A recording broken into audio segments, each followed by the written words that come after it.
Olá, ora cá estou eu mais uma vez para vos falar de um autor que foi galardoado com o Prémio Nobel de Literatura. Hoje, mais propriamente, uma autora. E vou começar por vos mostrar a sua cara que está aqui no verso de um dos seus livros. É nada mais, nada menos do que Elfriede Jelinek, que foi galardoada com o Prémio Nobel em 2004 e que é política e feminista, foi considerada uma pornográfica e traidora da pátria pela direita austríaca. Ora então, a seguir este preâmbulo, vamos começar por dizer que ela nasceu em 20 de outubro de 1946, é uma jovem da minha idade, também nasci em 1946, nasceu na cidade de Mürschleg, na província de Styria, é filha de uma mistura, de uma mestiçagem cultural e religiosa. A mãe era uma católica austríaca, pertencia a uma família da alta burguesia vienense, e o pai era um engenheiro químico e autodidata, de origem judia, que era um judeu de origem checa, de uma família relativamente pobre, mas culta. E então, ele durante a guerra, como engenheiro químico que era, trabalhou em fábricas, em produtos de apoio de produção para a guerra, lá para o lado dos nazis, mas foi o que lhe valeu, porque sendo ele judeu, foi uma forma de escapar à perseguição e de ser eliminado como a maioria dos judeus. Então, Elfriede Jelinek foi predestinada pela mãe para se transformar num gênio da música. Era o grande sonho da mãe. E por isso, logo em 1950, com 4 anos, foi posta no jardim de infância de uma instituição religiosa em Viena, onde começou por estudar balé e francês. Depois, quando entrou para a escola primária, portanto, aos 7 anos, além dos estudos normais da escola primária, frequentou aulas de piano, de alto e de violino, e depois, aos 16 anos, foi para o Conservatório de Música de Viena, e depois entrou para a universidade para estudar teatro e história da arte. Enfim, como vê, tudo isto é um exagero, como hoje, infelizmente, nós fazemos às nossas crianças, andam tudo, andam na ginástica, andam no balé, andam no desporto, sei lá, andam na música. Eu acho que estamos também um bocadinho a exagerar como a mãe da Elfriede Jelinek. O que é certo é que ela, com isto tudo, acabou por adoecer, entrou numa grave crise psicológica e revoltou-se contra aquilo tudo, não quis saber mais da música, nem da mãe, e começou a orientar-se mais, a dirigir-se mais para a palavra, para a linguagem. Começou a escrever e, e nos finais dos anos 60 ela começou a publicar os seus primeiros textos, normalmente poemas e outros textos que escrevia para a rádio, e começou a receber os seus primeiros prémios. Depois, em 1970, apareceu o seu primeiro romance, que se chamou Wir sind Lockvogel Baby. Podíamos dizer que, traduzir por nós somos as chamarizes miúdas. Portanto, chamarizes neste sentido, porque Vogel é pássaro em alemão, não é? Lockvogel é pássaro preso. Portanto, lembra-se que no meu tempo que nós usávamos umas armadilhas para caçar pássaros, escondíamos-las enterradas, só estava o isquezinho de fora, e muitas vezes prendíamos um passarinho ao lado com um fiozinho transparente, presinho por uma pata, que depois andava a voar, e atraía os outros para virem cair nas nossas armadilhas. Portanto, a ver este título deste livro, é mesmo exatamente isso. Que é, portanto, considerava as mulheres como umas armadilhas, uns chamarizes, para caçar, para serem caçadoras. Portanto, este livro, que eu saiba, não está editado em Portugal, mas nunca dei conta, mas a maioria dos seus livros estão editados em Portugal. Portanto, depois, a seguir, os livros mais conhecidos, os romances, foi Die Lieberinnen, que era As Amantes, em português, está aqui traduzido, que eu tenho, que é de 1975. Depois Die Ausgeperrten, que é de 1980, que é Os Excluídos. Depois Die Klavierspielen, de 1973. Klavierspielen é a pianista, literalmente, que é o nome que também tem em português. Esta é uma autobiografia, né? Pelo que vos disse, da breve biografia dela, é a história dela, mas depois falaremos mais. Outro livro que também está editado em Portugal e que eu não tenho, mas ainda espero vir a ter, porque é de acabar por encontrá-lo, que é o Lust, que em português mantiveram o mesmo nome, Lust. Lust em alemão significa luxúria.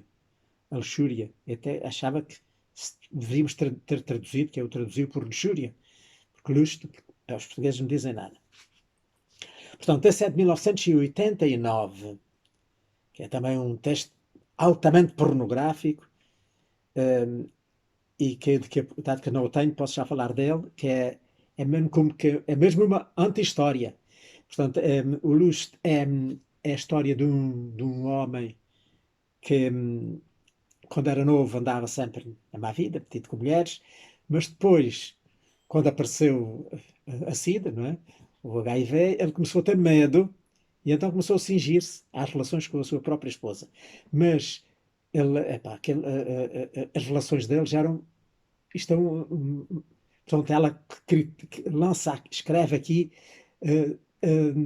tudo o que eles faziam à vista. Engraçado, o pior é que faziam aquilo à vista de um filho, de um garoto, suas relações sexuais, sadomasoquistas e não sei o que, tudo na frente do filho.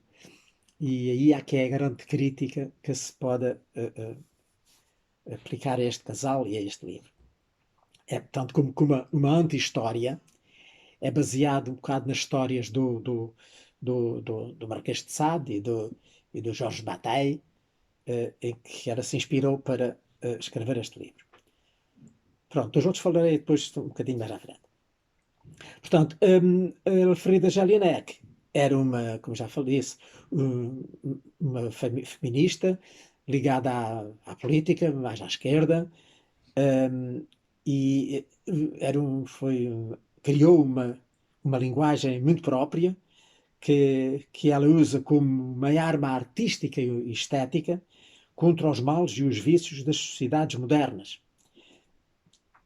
Ou seja, com a exclusão das diferenças, os abusos do poder, os pesos sociais que asfixiam, esmagam e destroem as pessoas.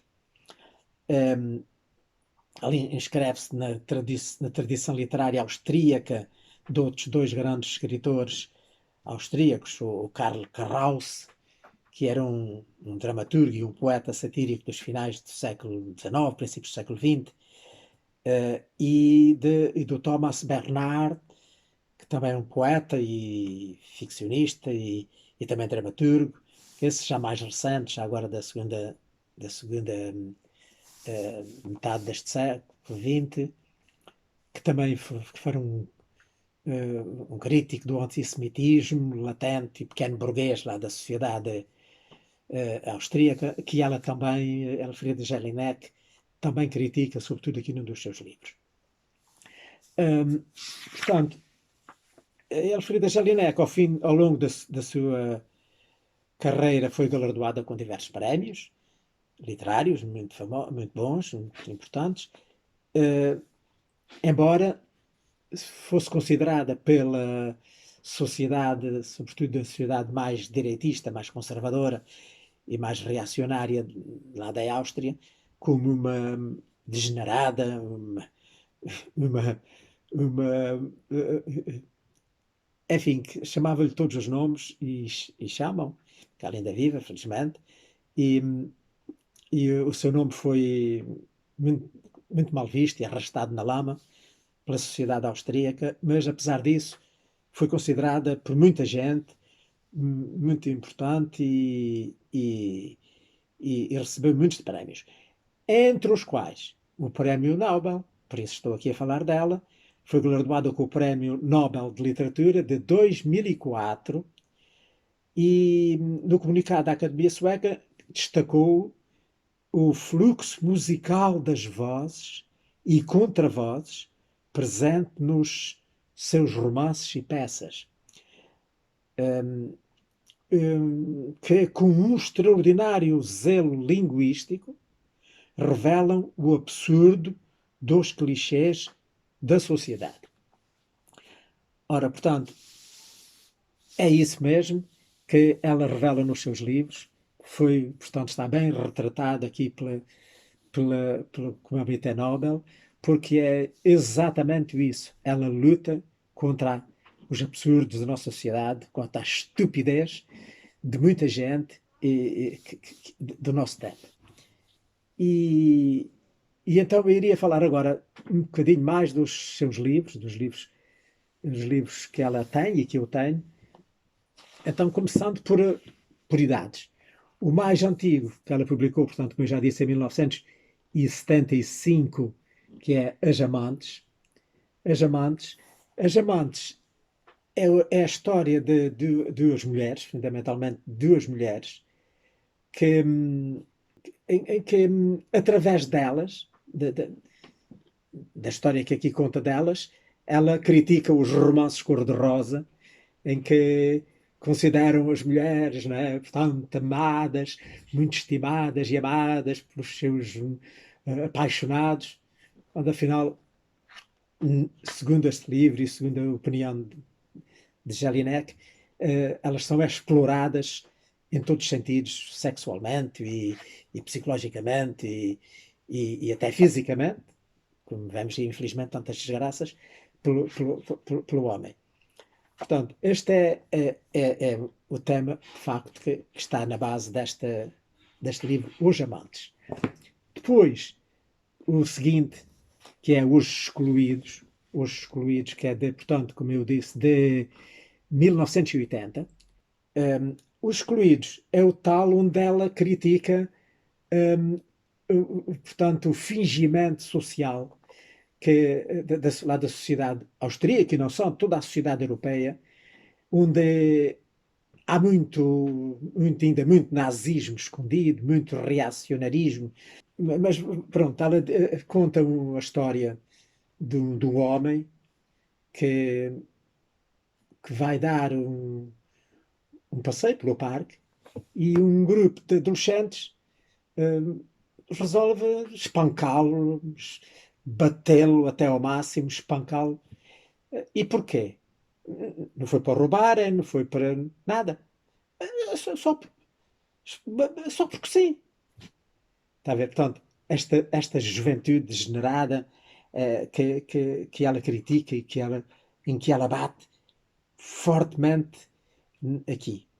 Fala, portanto, dos excluídos, dos imigrantes, desse, tudo isso. Depois, então, temos então a pianista. Pianista, que é a tal que tem aqui por trás a sua fotografia. A pianista, que como já comecei um bocadinho a dizer, é um livro bastante autobiográfico, onde ela fala das relações infernais entre uma mãe e uma filha, tal e qual como ela. Esta foi considerada uma obra escandalosa, porque ali analisa de uma forma impiedosa a despersonalização de uma mulher obrigada a seguir a música, portanto, em nome da glória musical e da música, que destroem completamente a vida e a personalidade de uma jovem. de facto um livro incrível. Este livro foi aproveitado, foi adaptado ao cinema pelo, pelo Michael Haneke, que em 2001 editou um filme que foi famoso, baseado na história deste livro, a pianista. Depois, tenho aqui mais dois livros que não são, que não são romances.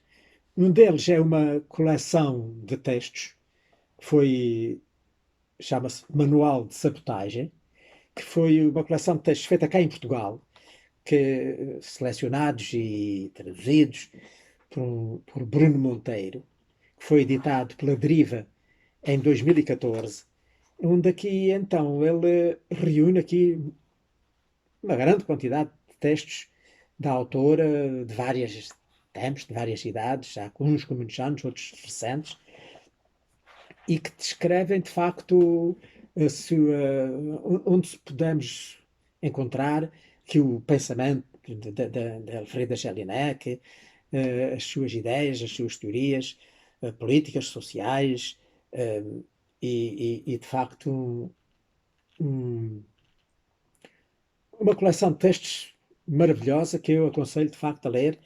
Não sei, provavelmente já não se encontra à venda, mas pode ser que encontrem em alfarrabistas e consigam arranjar, porque é de facto, vale a pena. Aqui está resumido nestes textos todo o pensamento da autora, que é, portanto, para ficarem a conhecer, é Elfrida Jelinek. E iria terminar, então, com um livro que que não é propriamente uma peça de teatro, mas é classificada como teatro. Ela foi, como eu disse, penso que disse logo no início, foi ficcionista, escreveu romances e escreveu também ensaios e textos, muitos textos publicados em jornais, revistas, etc. E também algumas peças de teatro. Aliás, ela estudou teatro e arte na faculdade e foi para isso que ela se formou. E então, um, este livro, que se chama, em português, tem aqui um grande destaque, o título Capital Folk, Capital Folk, um, mas que no original se chamava, portanto, eu diria o inglês o alemão e o português, que era, em alemão era o Die Kontrakte der Kaufmanns, eine Wirthauskomödie. Portanto, que está aqui também em subtítulo, Os Contratos do Comediante, uma comédia bancocrática. Este, de facto, aqui é o título original do livro e que depois, em português, acrescentar-lhe isto e já explico porquê. Este livro, eu fiz-lhe um comentário para ele, logo na altura em que ele foi publicado, em que me chegou às mãos, aqui já há uns anos, em 2015, portanto já há uns anitos, e, e até aproveitaria este meu comentário, que está naquele site para onde eu escrevo, e que se calhar alguns de vocês conhecem, que é O Segredo dos Livros, e está lá. Mas eu aproveitaria, portanto, esse comentário para então dizer alguma coisa sobre este livro. Ora bem, antes de mais, porque é que é o Capital Folk? É o Capital Folk porque é o nome que lhe foi dado pelo, pelo encenador quando foi representado e exibido em Portugal. Ora, ele foi exibido, foi por uma companhia de teatro do Porto, que é o Ponto Teatro, em 2012, e encenada por Emanuel de Souza, que aliás tem aqui um belo texto de introdução no livro, da sua autoria, e mais de outros dois textos portanto, a título como que de prefácio, estão no livro antes do tema, antes do livro propriamente dito.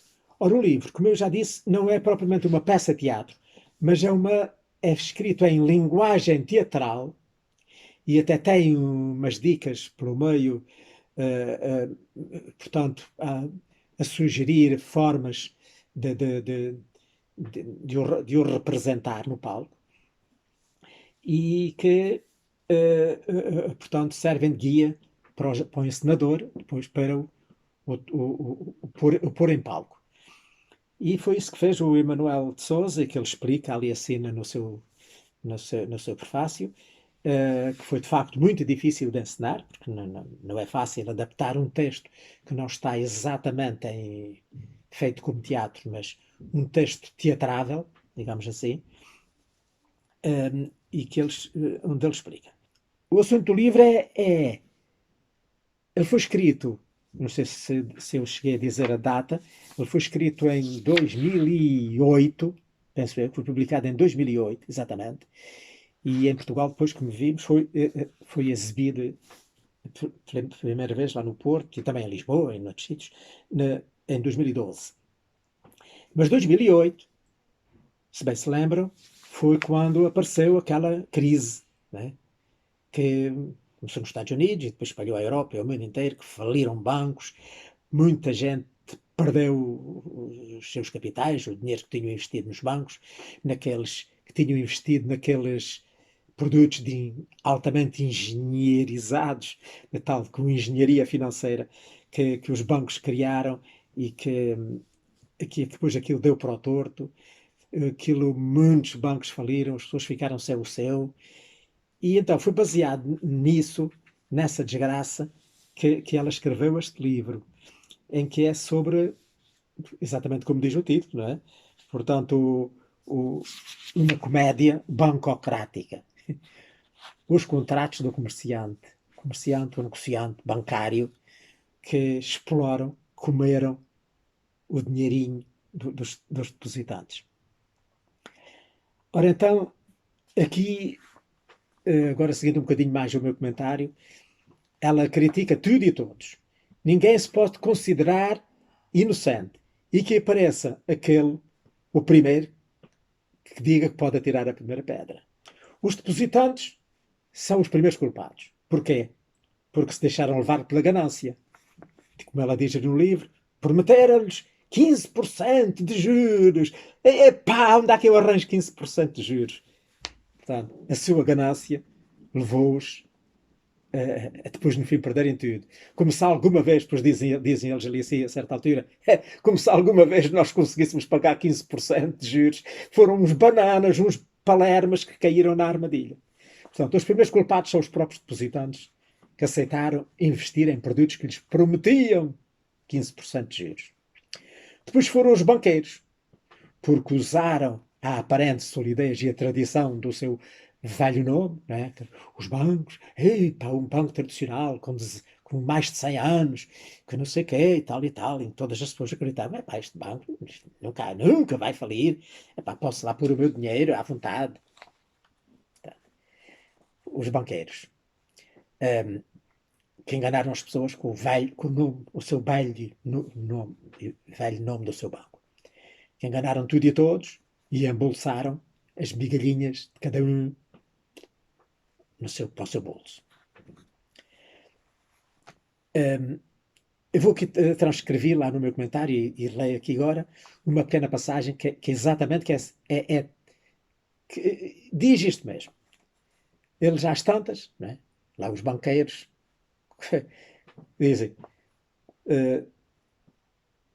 se seguíssemos a sua lógica de querer receber o que investiu com 15% de lucro, claro que nós jurámos a mãos, a pés e abraços juntos, você podia começar já a fazer as trouxas, seu trouxa, seu idiota, seu Palermo incorrigível, que não sabe que todas as coisas gloriosas são simples, mas nem todas as coisas simples são grandes. Portanto, estão a ver, é já os banqueiros a gozar com os palermas, os idiotas, os estúpidos dos depositantes que caíram na esparrela. Alguma vez eles deviam ter acreditado que uma vez iam receber aquele juro. Nem o próprio, mas aqui dizem. É por isso que os pequenos investidores bem podem esperar, bem podem contestar, bem podem sonhar, bem podem fazer manifestações, como agora os que perderam o dinheiro no Banco Espírito Santo. Né? Bem podem, que dificilmente alguma vez vão receber o seu, ou alguns sequer. Bem podem sonhar, porque o seu dinheiro, a sua poupança para a reforma, ou para gozar férias, ou para a educação dos filhos, não volta mais. Foi minguando, pouco a pouco, com a ginástica a que foi submetido, e desapareceu. Não existe mais. Pelo menos para si. Como diz ali a autora do livro, o seu dinheiro foi a gozar umas belas férias para as Caraíbas, onde você já nem pode visitá-lo porque não tem dinheiro sequer para pagar a viagem para lá ir. Portanto, estão a ver esta crítica mordaz dela. Toda a sua obra é assim, crítica, picante, mordaz, em todos os sentidos, seja para a área sexual, seja para a área de crítica social, é sempre mordaz, irónica, crítica.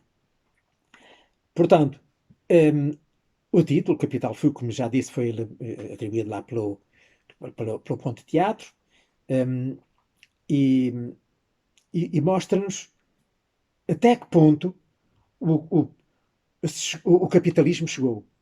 Este capitalismo liberal, e como a atividade bancária transformou um negócio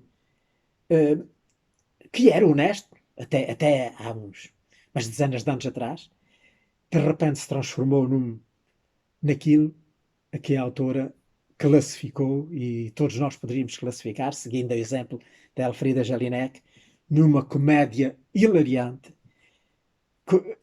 cheia de humor negro, demoníaco até. Um humor até demoníaco. Já agora, diria que a tradução foi uma tradução fantástica, feita pela Helena Tropa, que eu acredito que ela deve ter tido muita dificuldade em traduzir. Há uma, porque a linguagem da Elfrida Jelinek era terrível. Ela até usa palavrões e outras coisas nos seus livros, termos de calão, e não é fácil assim traduzir determinados termos e determinadas ideias para a maneira de raciocinarmos e de pensarmos em português. Portanto, é uma tradução brilhante. E pronto, é um livro fantástico que nos alerta para, para, para enfim, os cuidados que hoje devemos ter, porque a nossa sociedade é muito diferente da sociedade de outros tempos.